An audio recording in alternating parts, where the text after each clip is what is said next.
This is the Spritz Girl Mindset podcast, and I'm your host, Courtney Young. If girlhood is a mindset, this is where we practice it out loud and unfiltered. We're healing, we're yapping, and we're doing it with spritzes in hand. Here's your permission slip to be soft, messy, and magnetic as hell. So grab a spritz, grab a seat, no small talk, just the real stuff.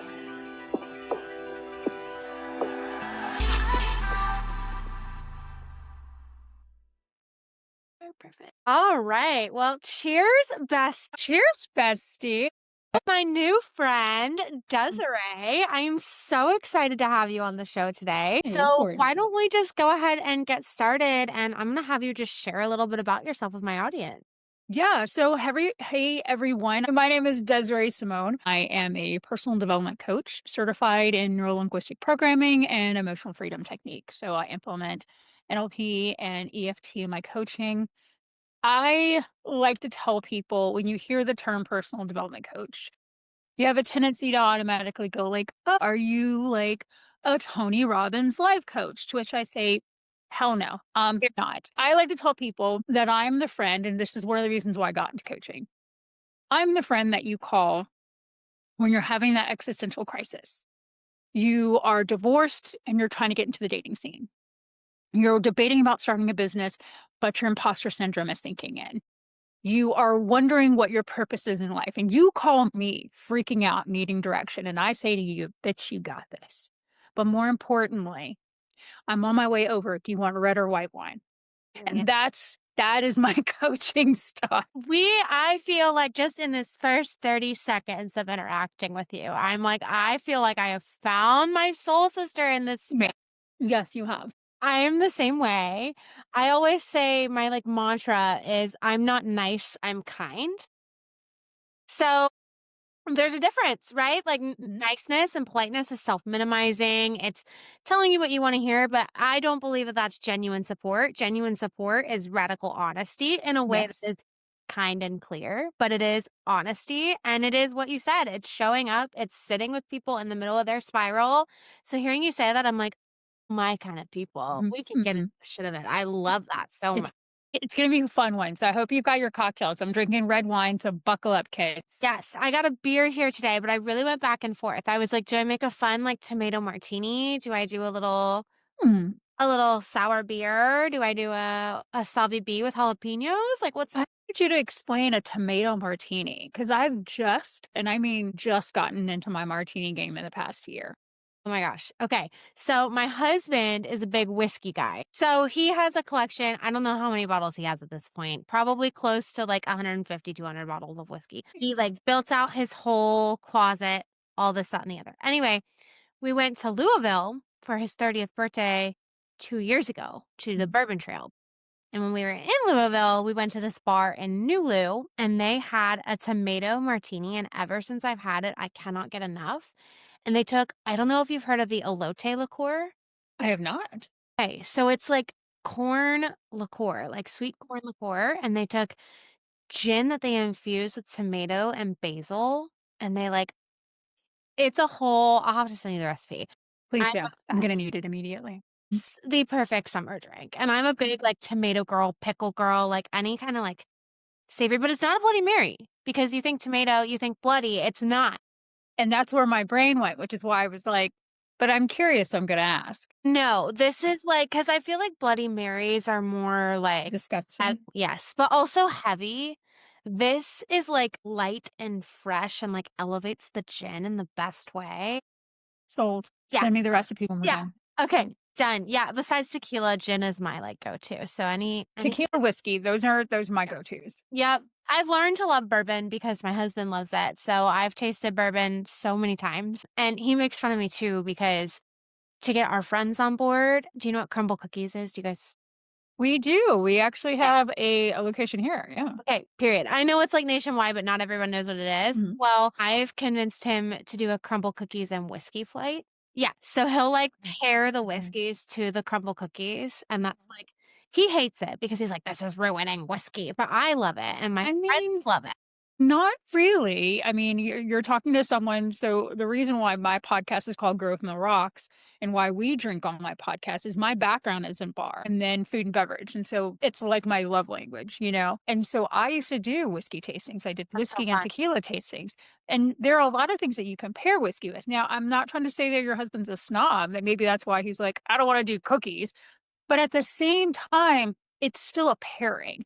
And if at the end of the day, it gets people excited about whiskey, it gets them excited about whiskey, Retweet, retweet. right?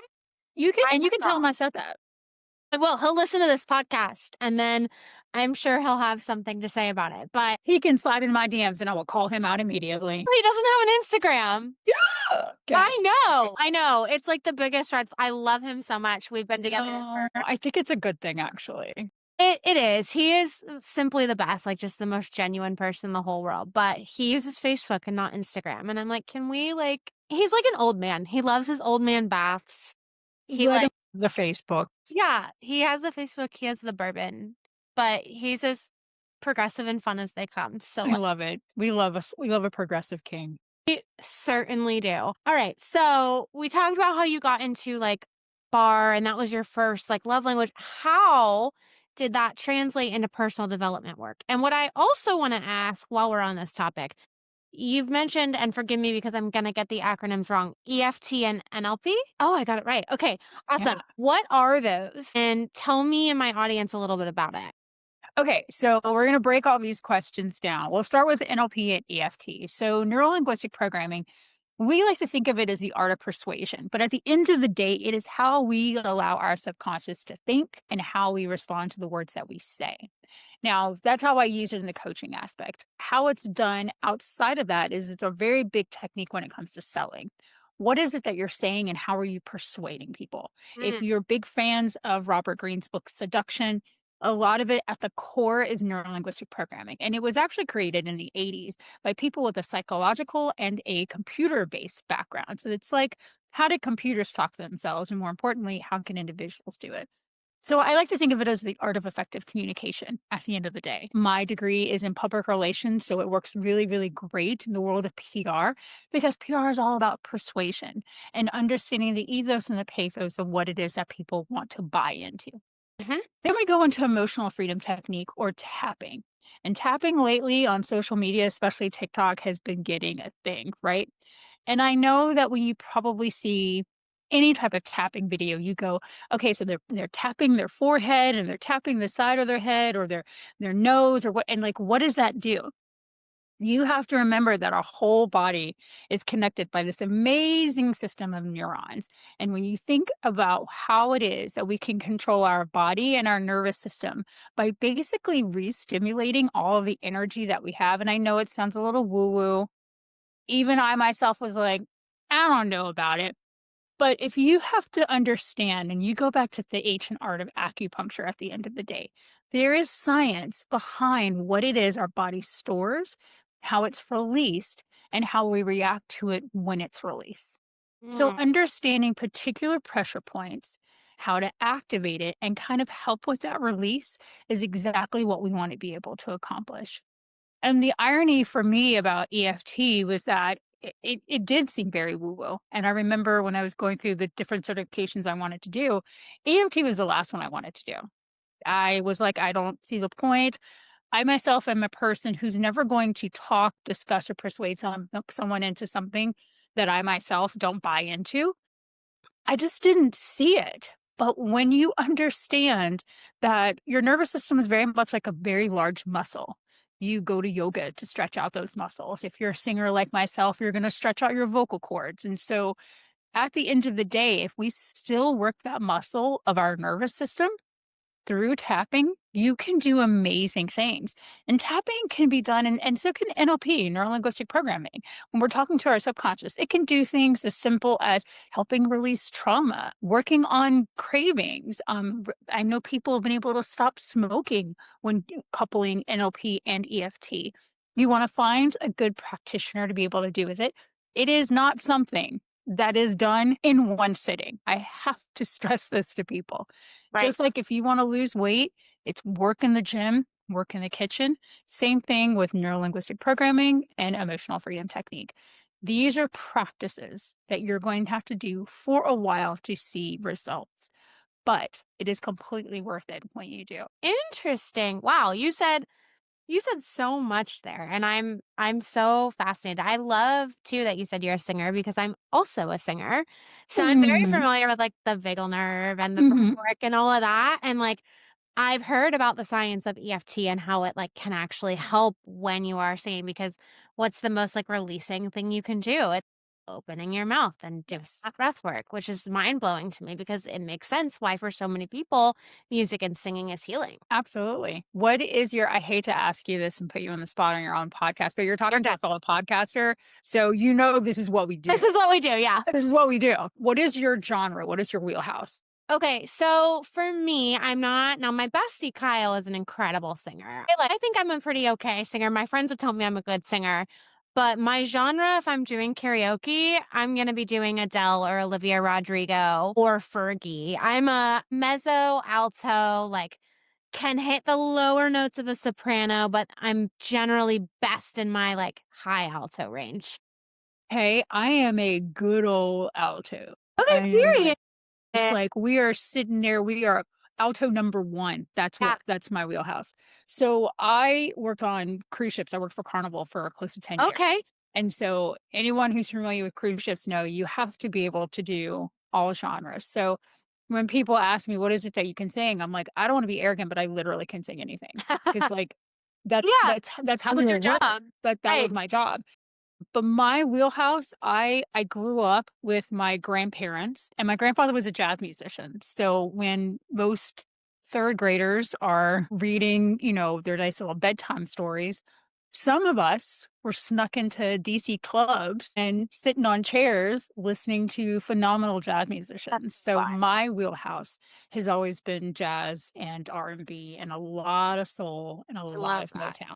Yeah. I love that. Yeah, I'm a big like I said, my go-to karaoke song is Driver's License by Olivia Rodrigo. Oh, But do you I'm a want to know what my go-to karaoke song I is? absolutely wanna know what your go-to karaoke song. I'm ready. I love this because and I'm going to be going to karaoke next weekend for my birthday weekend extravaganza, as I like to call it. You should. My go-to karaoke song, I go up on stage and I'm just like, "Oh my god, you guys, I lost a bet. Friends make me do this song. Please don't be mad at me." And then I rock out singing AC/DC "Shook Me All Night Long." I'm obsessed with you. That is iconic. Iconic energy. I love that. Oh my. Yeah, the music starts and people are like, "The hell is about to happen here?" And then I just launch into it. Oh my god, I was at, like, the diviest dive bar you could possibly think of this past weekend in Nashville, Tennessee, for my friends. It's just in Nashville. No way! Yes. That's so funny. I was I there was just last in weekend. Nashville last week of Sunday through Wednesday. Girl, we, like, just missed each other then. That is so funny, but I was at, like, Crazy. the diviest dive bar called Twin Kegs, so if you're ever back in Nashville, go to Twin Kegs, it's Okay. incredible. Shout out to my friend Sarah who lives in Nashville, and it's her favorite bar, but it was so fun, and it was like I got up on stage, like, 12 times, and I Oh, was, I love this. like, vibing. I was I my love this. business, vibing, and Mhm. everybody else was just, like, hanging out, and then some asshole gave me a Malort shot. Oh, you know what? I just heard about this. Okay. Um, and from what I've heard, you should not have done it because apparently it is like the most vile It's tasting thing. disgusting. I have a weird Ugh. friend who loves it. I'm like, "Who are you?" Yeah, no, it's disgusting. It's truly nasty. Yeah, I heard it's horrible. Yeah, it's awful. Anyway, we've now my ADHD is, like, It's raging. okay. It's okay. It's my Listen, fault. It's my no, fault and the wine's talking. It's okay. all good. Okay, so we talked about EFT, NLP, got the acronyms right. But was there for you like a defining like wake up moment that led you to kind of focus on that abundance mindset and confidence in the work you're doing now? Yeah. So I always like to tell people that I had a lifetime television for women moment in my life that literally put me on the course of what I'm doing today as a coach. So I'm going to condense this story because it is a long one, but the very short, Spritz Girl Mindset podcast episode of this thing that happened in my life. So I in 2016, 2016, 2014, 2016, was diagnosed with lupus. and a condition called pulmonary fibrosis. Lupus is a super fun autoimmune disease. Yeah. And pulmonary fibrosis is basically the hardening of your lungs, which is ironic for a singer. Yeah. Um, so the older I've got, the worse my lungs have become. And so when I was diagnosed in 2016, we kind of knew what the progression was going to be, if not tackling it as soon as possible, radically with medication. But because lupus is an autoimmune disease that will literally attack any part of your body at any given time, because it thinks healthy tissues are bad tissues and will literally just attack it no matter what, doesn't there's no rhyme or reason. Stress is a big factor, environment is a big factor. I'm not a cigarette smoker, but I am a cigar smoker. There is a difference It's a difference. because of cigarette smoking, and a lot of that, it can be very prevalent for other people. But when people hear that I have pulmonary fibrosis, it's the first thing they ask. And I'm like, nope, I maybe smoked 3 cigarettes in my entire life where I actually inhaled. So my health has always been an issue ever since then. It always has been, but once the diagnosis happened, it was very easy. So in 2023, um, because I love hospitals because I go so often. I had a particular hairy hospital visit. I was there for Mm. 7 days. In 2 months, I dropped like 15 pounds unexpectedly. We still don't know what happened. So severely dehydrated, very sick, the skinniest I've ever been. Like it was great. It was like 90s supermodel skinny, but like not in a good way. It's just like not like it was really Kate Moss, but just not sexy. Yeah, right. So that particular day, the doctor came in and was like, all right, so this is what your lupus is doing to your body. My body was not really shutting down, but girl was not far from it and was just really, really weak. My ex at the time said, your skin looked gray. That's just how bad things were.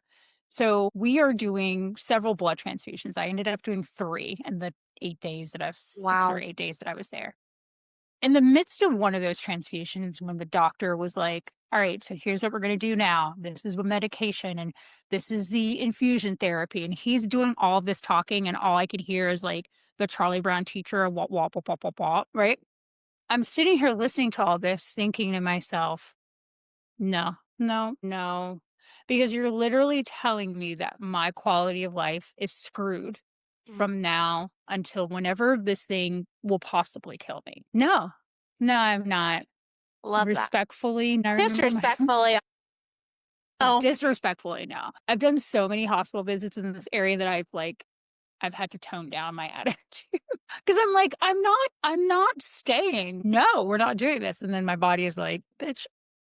yeah. So it was in the midst of that conversation. I was doing my blood transfusion. The doctor left. And I was just like, there's no way I was put on this earth with all of this energy and talent and this big ass mouth and the ability to just make people happy just being themselves and being someone that people can entrust and listen to and feel safe and being a home for so many people. And also, God bless me with the ability to be like, you don't need to be a mom. So I can be a mom in other ways with other people. That you're going to tell me you're going to give me an autoimmune disease and tell me I'm going to die from it. Disrespectfully, I'm not doing it. Period. So, in that moment with a hospital napkin, I started writing the mission statement of my coaching business. Never ever thought about being a coach. Never crossed my mind. Didn't even know what area of coaching I was going to focus in. I just kept thinking of all of the people who all over the years were like, Desiree, you've helped me with this. I remember you taught me this.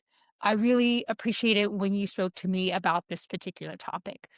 The fact that I was in the hospital and not many people knew I was there because I very much try to keep that private. I've gotten a little bit better about letting people know, but there were people that were literally messaging me going, he broke up with me and like I feel worthless. And I'm sitting here, girl, second blood transfusion going, you're a queen. Then you need to know your worth. Like just like IV full of Yes. potassium and magnesium. I didn't care because that was literally, as cheesy as that sounds, was giving me life. It was the thing that got me excited. It was a thing that got me to be like, there's no way I'm letting this thing define me as a disease when there's so much I have to do on this earth. But disrespectfully, I was like, fuck it, I'm not doing it.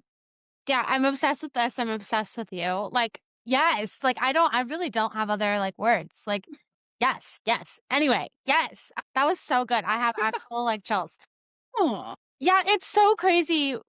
'Cause I find a lot of parallels in my own story, like, this is not what I thought I would be doing either, you know? So, context for me, and those of you who have listened to the show heard this before, my background actually is in the church, and I was a youth pastor for a really long time, and I loved it, but the church didn't really fit the mold of what it was I wanted to do, and that's a whole other side conversation.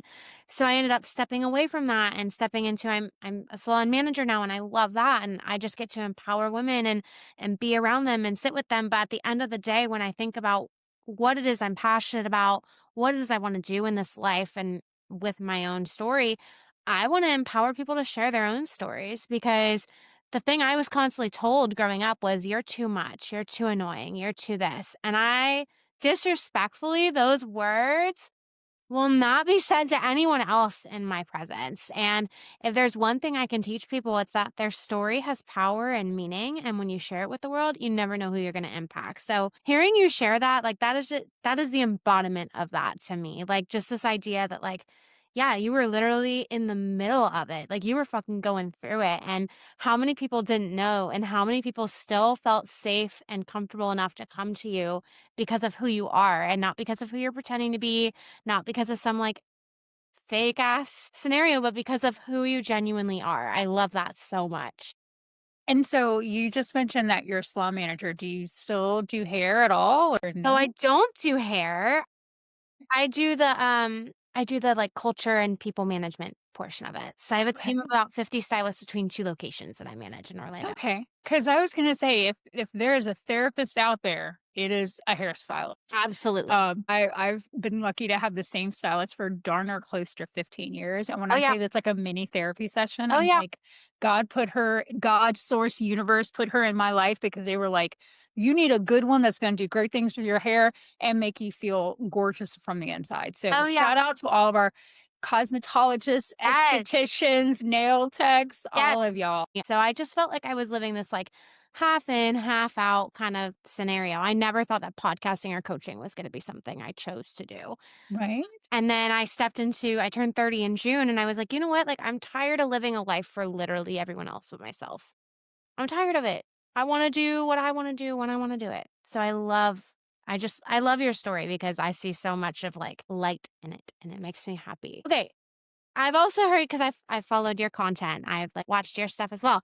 You talk about this idea of, like, the inner goddess. Talk to me about that. What does that mean for you? How do you live it? Like, share with me. Share with my audience. I think the funny thing about the idea of the inner goddess is that we as a society have found joy and pleasure in minimizing the fierceness that we as women inherently have. Now, I've Mhm. said this before and I will say it again. The universe, God source, knew better than to make me a mother. But what it did do was give me a loud ass mouth. And with that loud ass mouth, I've decided to remind women that there is something inherently in us that is beautiful, that is sensual, that is raw, that is magnetic, that as much as society and the patriarchy wants to squash us, it is my duty in life to remind you that it's there and I want you to unleash it. And I also got this idea. I was going to say ironically, but not ironically, because if you had met my grandmother, you'd be like, of course. My grandmother, Constance, Connie, was probably like a 5 foot, 99 pound, soaking wet, complete and total badass of a woman. I've seen her make grown, large men double her size feel intimidated. And it's literally by her presence. And I was just always in awe of that. And it was just something that she exuded inherently. And it's that type of confidence, it's that type of stepping into a room and knowing your purpose that I am obsessed with teaching women about. But one of the things that I have found great joy in is that there is a big sexual aspect to it. Because when I look at my grandmother and when I look at my mother, the conversation of sex, sexuality, personal enjoyment was never shied upon. This is something that I actually was literally just talking with my girlfriends in Nashville about, and it's not a conversation I've ever been like super comfy with. So it's something like hearing you talk about this, I'm like, yeah, let's go. Let's talk about it because if I'm not 100% confident and comfortable about it, I guarantee you there are so many other people, particularly those of us that grew up in a church background and were told we were going to etiquette retreats and we had to save our bodies for men. You're talking to a girl from Georgia who was raised Baptist, of Yeah. course. Yep. That Of also struggle with this. of course. And so the beautiful thing about how I was raised, as much as the church was very, very much a big part of my life, there was also my great grandmother, grandmother, mother, who were all college educated, some with master's degrees. So we're talking a dangerous combination of That's highly insane. educated Black women, which is just like very, very scary, right? So as much as the church was a very big I was going to say problem, ooh, Freudian slip, very big part of my life, so was education. And Mhm. so that part of my life when it came to understanding sex and intercourse and pleasure was all taken from an educational lens. And so it was always brought to me. The fun thing that my mom and I still talk about to this day was my mother used to institute summer sex talks. And I remember having it done so frequently and in such a loving, open, and just honest way that when I was like in the third grade, your girl knew so much more and knew exact terms. And it was something because it was because of the fact that they just wanted to be able to teach it from a perspective of this is nothing to be embarrassed about. This is nothing to shy away from. As my grandmother used to say, if sex wasn't good, there would be no babies. Mm. So at the end of the day, it was brought to me in such a way that it was appreciative and it was logical, but it was also human. And one of the reasons why I've always been very passionate about teaching women that part of their inner goddess and that lens is exactly because of what you just said. Because a lot of people were raised, whether it was in the home, whether it was in the church, whether it was in your social and economic background, that this was a topic that we just didn't discuss. Yep. But it's that idea of repression that is terrifying to me because one of the reasons why I even got down this road of coaching and curiosity, and I was in Nashville because I was at the Stimulate Sexual Wellness Oh, Expo, okay. was because there were so many of my girlfriends that I remember in college were like, because you can't do this with a guy because you would get pregnant. And I was like, the hell are you talking about? And I will say this until the cows come home. I am so obsessed with women unleashing that part of themselves. Now, I want to preface this by saying that this is not me going, girls, go out there and be a hoe. Like that's not it. We're not going to knock you if you are being a hoe, but just keep in mind you are being a hoe. We're Period. not, girl, you are being a hoe. I still love you, but as your bestie, I'm gonna call you out for being a hoe. But I'm what I not want you to do nice. is right, but I want you to be an educated hoe. Okay. I want you to go out there and understand that your pleasure is of the utmost concern. And your pleasure comes from a lot of things. It's not necessarily from intercourse. I was having this conversation with one of my girlfriends yesterday, and she's like, you have no idea what it does to me when I have a great conversation with a man. Like, Mhm. there's something about him. And I was like, wait a minute, there's like a term for that, and she mentioned it, and of course now, glass of wine, I've forgotten what it is. Um, but there is an actual term for that where you are attracted to intelligence, and that's still about pleasure too. And so I want people to not only find their inner goddess through pleasure, through understanding their pleasure, through understanding their kinks. I want them to be okay with having these conversations that quite frankly our mothers and darn sure our grandmothers were terrified to have. Mhm. Yeah. Wow. Thank you so much for sharing all that. Yeah, there's so many different reasons for why I think, we don't have these conversations or why our parents didn't have these conversations. And I remember, being a young adult and trying to figure it all out. And it's a process. My husband and I both saved ourselves for marriage. We were both in the church. We have different viewpoints about all of that now, but back then that is what you did and that is how you did it.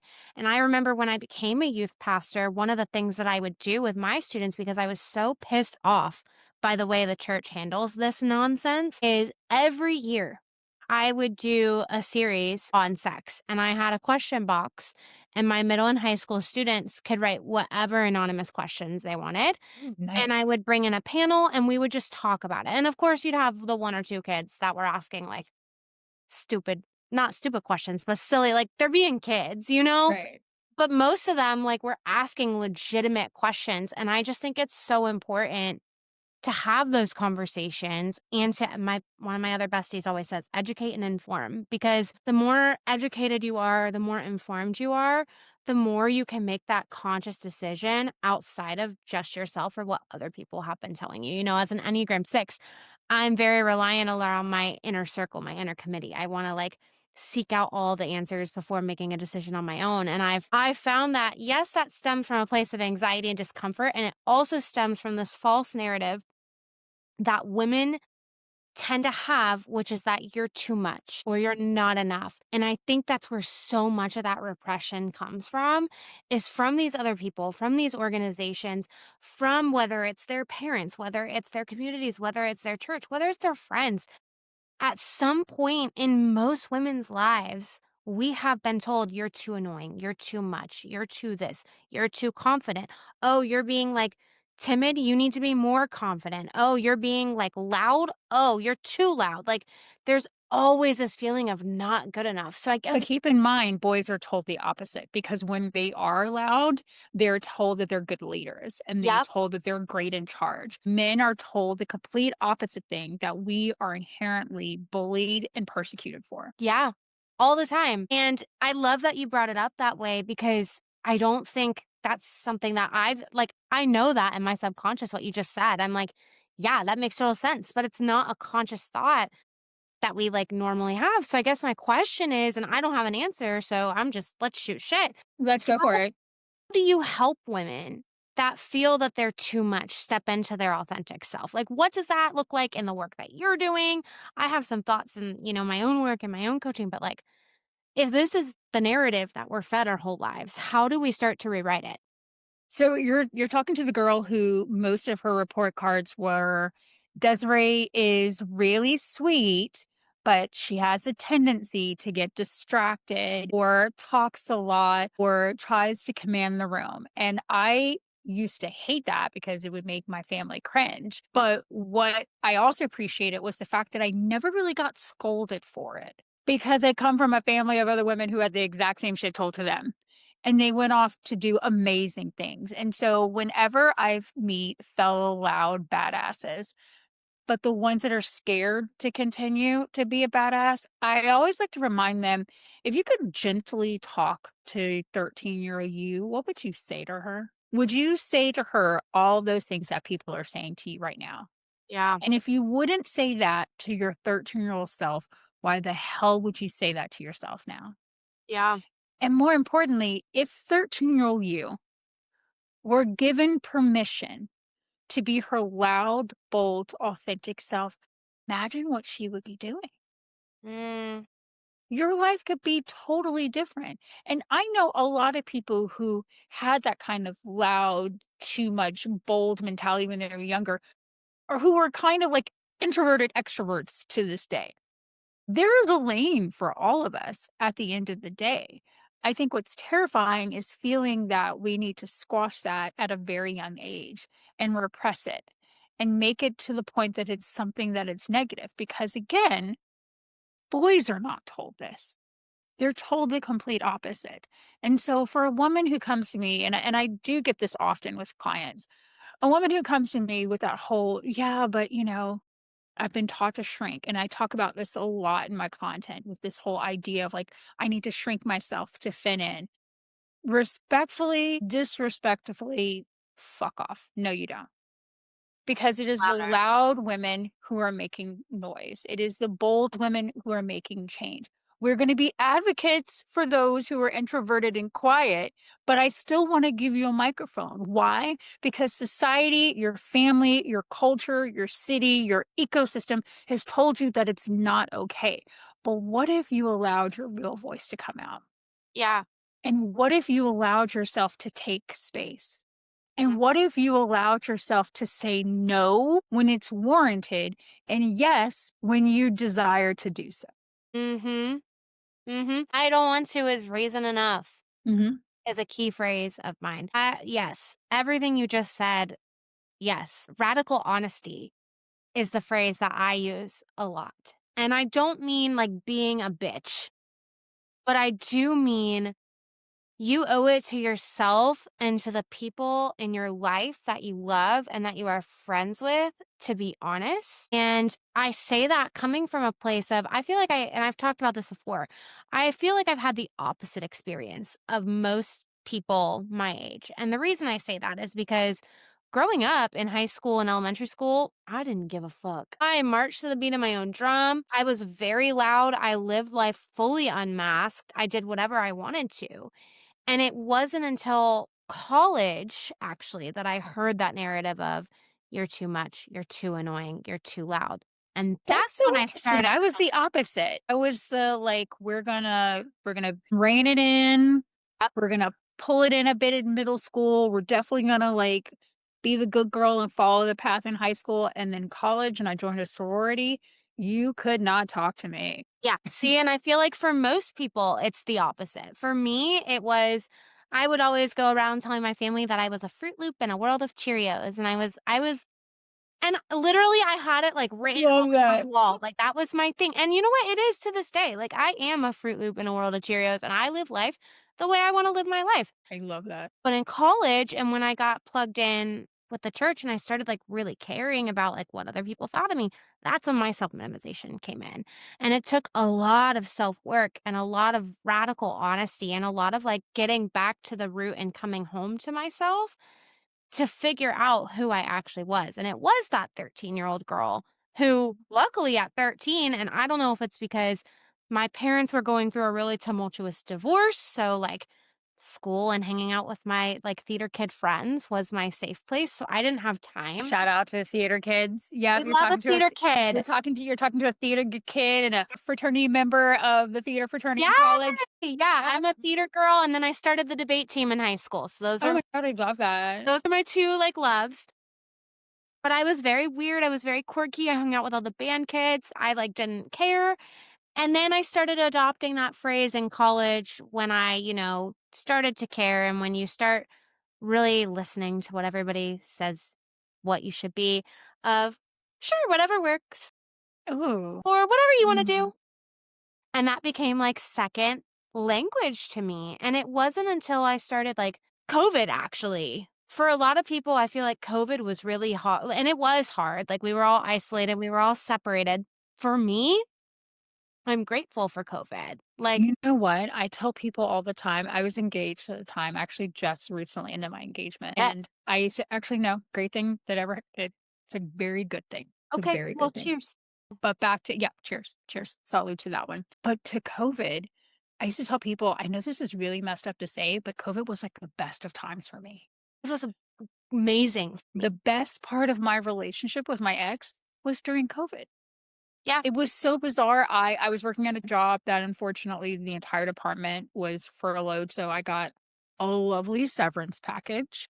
He had a job that was still doing well, so, I kissed him in the morning and I'm, doing things with my coaching business. I'm having a mimosa. I got better because your girl was having mimosas at like Yeah, yeah, 9 yeah. AM, but then I was like, act like a damn adult, Desiree. Oh So my god. starting at like 11 for a mimosa. And then every single night it was like great dinner, great conversation. I have a fire pit in my backyard.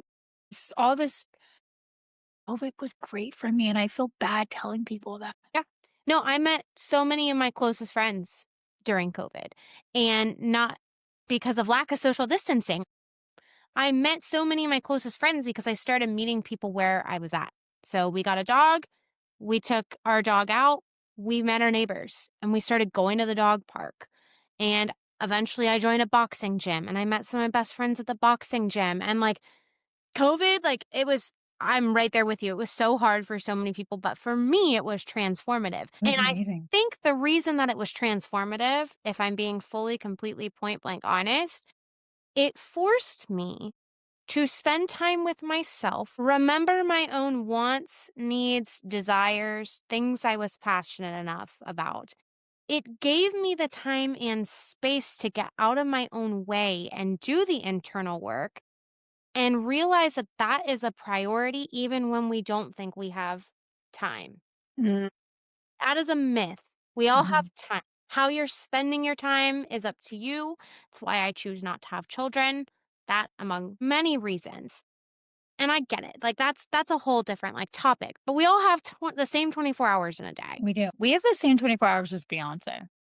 Literally. And we get to choose how we show up in those 24 hours.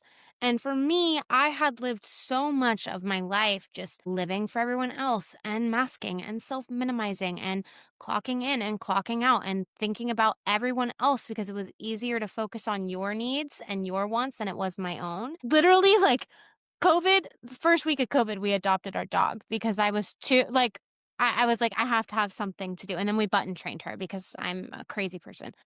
But it forced me to learn to sit with myself and show up for myself. So then those people I met during that time, I was meeting them as who I actually wanted to be and who I actually was, and not this idea, this bullshit idea of me that everyone else knew. The whatever works for you, the self minimizing, the go with the flow. And I'm definitely not type A girly. We're not a going with the flow kind of group here. We're just not. Oh, We're no. just not. Absolutely not. Now, I'm good with the flow in that I wanna know the plan and the vibe, and then I can go with the flow. Mhm. Like, I'll book a flight to go to a concert, sure, but I'm not good with the flow to, like, just, like, let whatever happen, happen. Yeah, I do kinda need a plan. Yeah, and if I didn't come up with a plan, which is my preferred modus operandi, For sure. then I kinda need to know what the plan is. I I'm need to very know much the a outfit. planner. I need to I do know. need to know the outfit, and I Right. also need to know shoes, Yes. because when you get to my age, comfort's more important than style. Well, so my husband is shorter than me, so I've never known a life of wearing heels. I just Bless your heart, we love a short king. Oh, short kings are the best, but also it's the Love best ever for me because I'm the clumsiest person I know. And There you love go, there you I'm go. like, if I never have to wear heels, I'm okay with. You're talking to a woman who God, you all don't know what clubs were like in the early 2000s. It was a wild, lawless, beautiful time of Jaeger bombs Oh and my god. yin yang twins. It was chaotic, and the heels I wore at that time make me love the wedges and flats that I wear now. So, you're not Yes. missing much. And I love that so much. All right. How do you define that confidence beyond the surface level? That's a really good question. I think for a lot of women, confidence comes from understanding your worth and your value. And confidence can come in a lot of ways. It can look very different for a lot of people. I think a lot of people, when they see me, I was at a networking event today and they asked us all to introduce ourselves and they would pass around a microphone. I was like, I don't need a microphone. I was like, hi, I'm Desiree Simone, blah, blah, blah, blah, blah. And I remember people coming up to me going, oh, God, that's like, I can never do that. Like, here I am with a microphone. And I'm still just like kind of a mouse. And I'm like, no, what are you talking about? And I get that for some people, even that form of public speaking can be challenging, but it comes from an idea of me knowing my own self-worth and value that is completely unshakable because I've made countless mistakes and I've learned that it's okay. Mm-hmm. I think the moment where we realize that mistakes are learning tools, that we have to stop looking at them as if the world is going to end, that Right. is where your confidence really breaks through the surface level. I love telling women, I want you to make, especially women who are young, God, girls in their 20s, I want you to make as many mistakes as possible. Hell, I want you to have a first marriage. I Yeah. did. Lifelong happiness, blah, blah, blah, whatever. I want you to have that too. But I want you to have mistakes. And the reason why I want you to have mistakes is because you're going to learn what you don't want, what you do want, what you will not settle for the second go round. Sometimes it takes a second or third go round for us to do it. It's the same thing with confidence.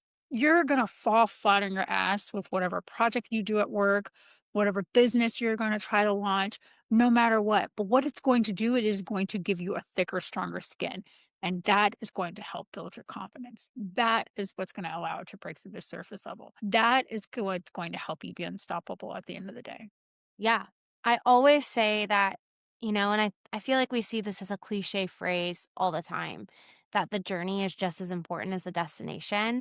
And it sounds so cliche when you say it It's like true that, but though. it's so true. And True. I hate that phrase, everything happens for a reason. I think it's so invalidating because it takes away your power and your feeling and your like motives in it.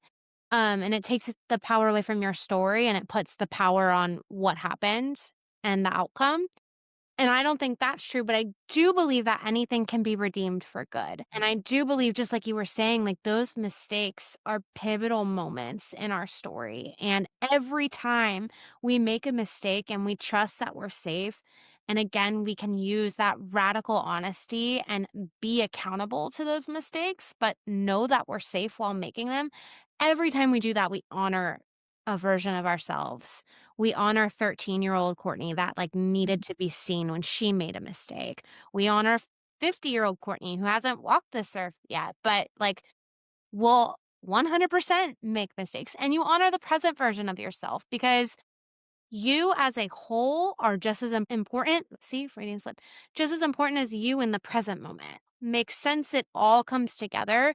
And we honor all those versions of ourselves when we are radically honest and when we can take that and say, you know what, I fucked up. And I fucked up, but also that doesn't make me less than. That doesn't make me less worthy. That doesn't make me too much. That doesn't make me annoying. It's a mistake. It happens to the best of us. Absolutely. I'm so proud of you, Courtney. I'm so proud of you. This has been so much fun. Oh, I have truly enjoyed chatting with you. I hope we will have many more oh yeah, opportunities. you're gonna be popping on Growth on the Rocks. Get your cocktail ready, Oh my girl. god, I can't wait. We'll talk about it once we're done here, but Yeah, yeah, yeah, yeah. you guys are stuck with having to listen to me again. Darn it. No, okay, last question and then we'll kind of like wrap up.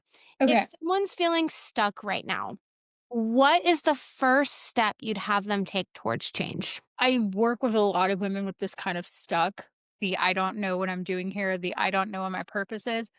And so one of the first exercises I ask them to do, and it's one of my favorite exercises to do, is reach out to like 5 really good friends and ask them, what is something you think I'm good at? Mm, What is something you feel that you can always come to me for? And you might get people that give you silly answers, but I was speaking with a woman who was going through a really hard time relationship wise and custody wise. And she came to me and was like a laundry list of just negative, negative, negative. I can't do this, like all of these things. And I said, do me a favor, reach out to 10 people. Cause I told her 10. So reach out to 10 people and to ask them, what is it you think I'm good at?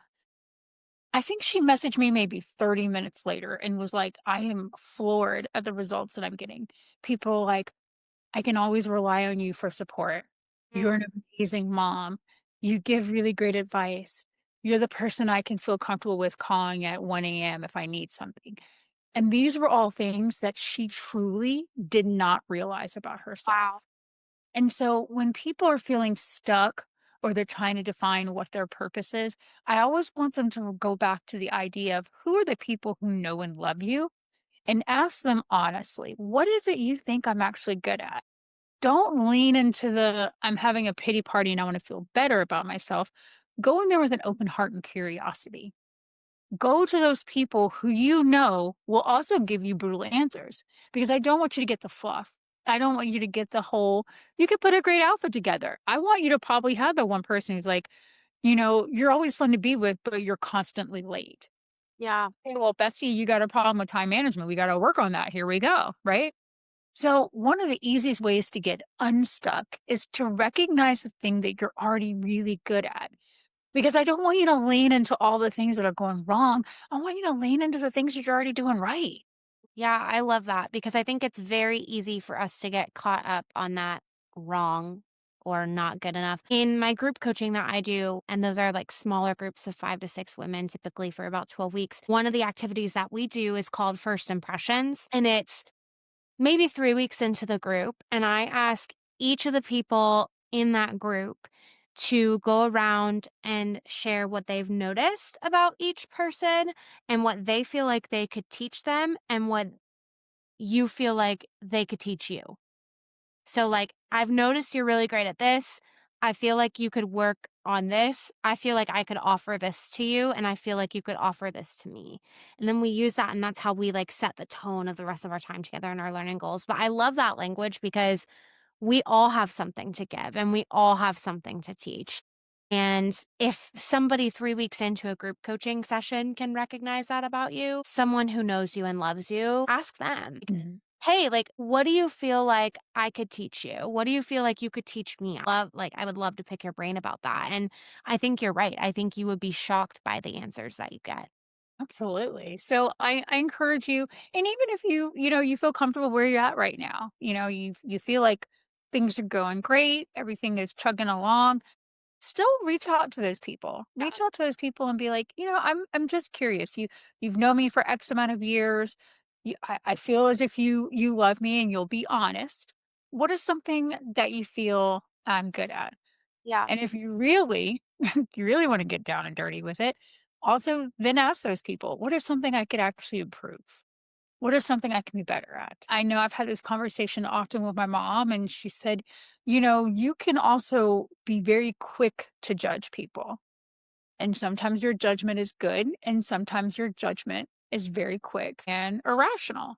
And that's something that I've had to get very good at. I've had to get better at. And I also know that comes from a very strong amount of defense mechanism and it's inherent trauma. And I understand that.